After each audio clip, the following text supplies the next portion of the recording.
Moje ime je Maja Stopajnik in sem v IBM Slovenija izvršna direktorica poslovanja in financ. Moje ime je Nevenka Oštarjaš in sem HR partner za področje CE regije. Vkolikor vas zanima, kako v IBM Slovenija poteka delo na daljavo, si zadevo oglejte v videu, ki sledi. Prepričani smo, da bo vsaj ena praksa zanimiva tudi za vas.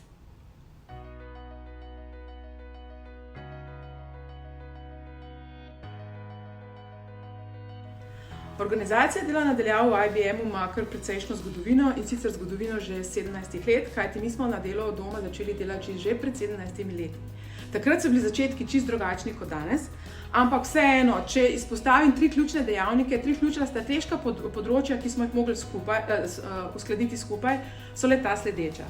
Prvo področje je seveda IT področje. Področje zagotoviti varnostno in pa tehnično podprto delovno okolje zaposlenemu. To pomeni aplikacije, različna orodja, računalniki in pa seveda nenazadnje tudi samo delovno okolje, ki ga ima zaposleni doma.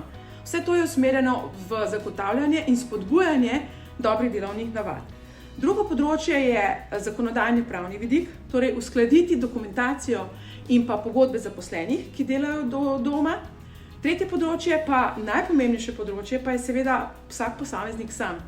Zagotoviti smo morali trajnostno razvijanje kulture dela od doma, sprejeti to mentaliteto, da delo od doma je še vedno delo, ki temelji na zaupanju, kar pomeni, da so tukaj glavne kompetence posameznikov, kot so proaktivnost, samoiniciativnost in pa seveda odgovornost vsakega posameznika.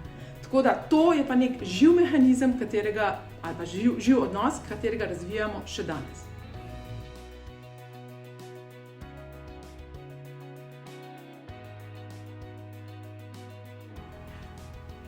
Kaj smo naredili odlično, bi mogoče izpostavila tri zadeve, in sicer prva je, da smo zelo ponosni na naše zaposlene, saj so se zaposleni zelo odlično odrezali v situaciji, ki se je zgodila marca meseca. Dejansko smo vsi ostali doma in delali od doma, kot da se dejansko ni nič zgodilo oziroma ni bilo spremembe. Predvsem je pomembno, da so naši zaposleni zelo ciljno usmerjeni in osebno odgovorni, zato zadeve dejansko so zelo dobro funkcionirale, bi temu rekla. Druga zadeva je, da dejansko naše globalno podjetje tehnološko že zelo dolgo funkcionira na način dela od doma ali dela na daljavo, kar pomeni, da uporabljamo agilne metode načina dela in hkrati tudi orodja, ki omogočajo delo na daljavo. Ta orodja pa so recimo Webex, Box, Trello, Slack, Zoom in tako dalje. Dejansko imamo pa tudi platformo, ki pravimo Your Learning platforma.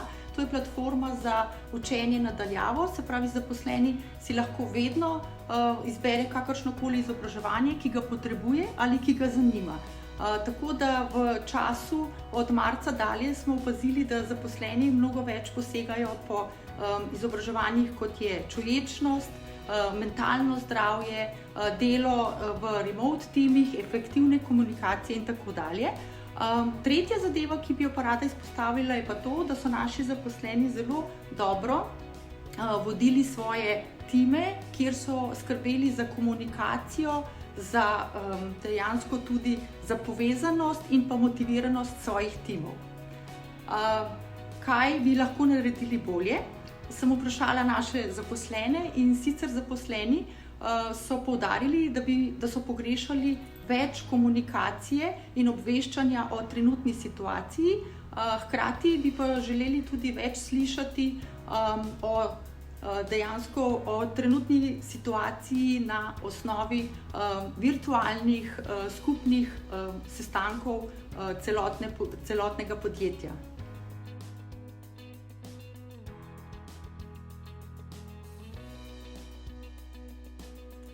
Za delo na daljavo bi lahko izpostavila več praks, vsekakor. Ampak, če se moram res izpostaviti na eno, so to prakse, ki so oblikovane okoli naših orodij, ki jih imamo na voljo.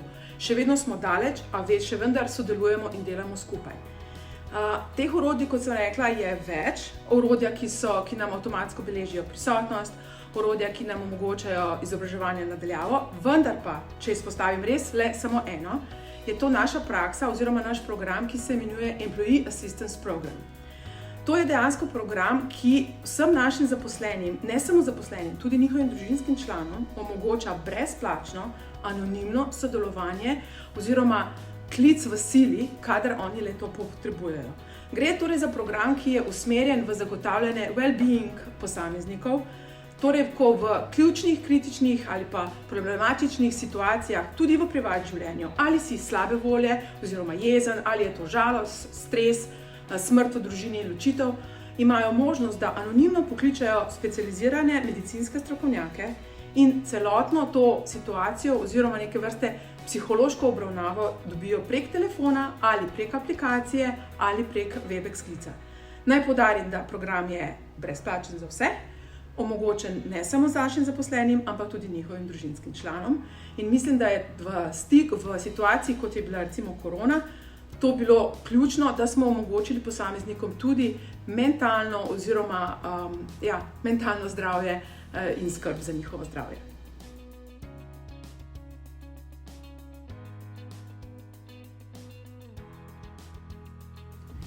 Naši izzivi, s katerimi se soočamo, seveda niso tehnične narave. Izzivi, ki jih opažamo, so predvsem pri zaposlenih, kdaj pričnejo z delom in kdaj končajo z delom. Se pravi, izzivi še vedno ostajajo work-life balance, se pravi, vsak posameznik mora še vedno zelo skrbeti za svoj work-life balance. Hkrati je pa izziv, ki ga še vedno vidimo, empatija naših vodij. Se pravi, vidimo tukaj room for improvement in dejansko pomembno je, da vodje z empatijo pomagajo svojim sodelavcem za skrb fizičnega in mentalnega zdravja.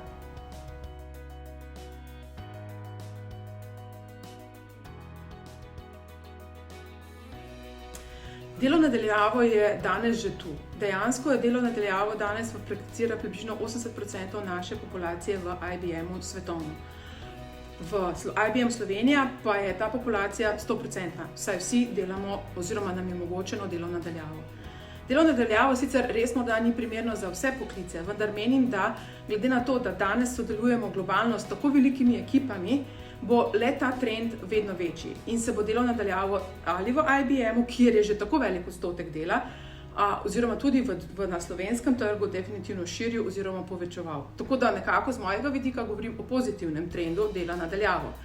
Vsekakor bi pa tukaj izpostavila en vidik, da delo na daljavo mora biti tudi podprto strani zakonodaje. In potrebno je, da torej tudi naša zakonodaja na slovenskem trgu omogoči to vrste delo na daljavo in še tako, da s tem hkrati omogoči tudi, da naša slovenska populacija, torej ljudi, ki iščejo zaposlitev, lahko aktivno oziroma konkurenčno konkurira vse ostali populaciji na delovnem silu ali glede na to, ali je to evropski trg ali je to svetovni trg.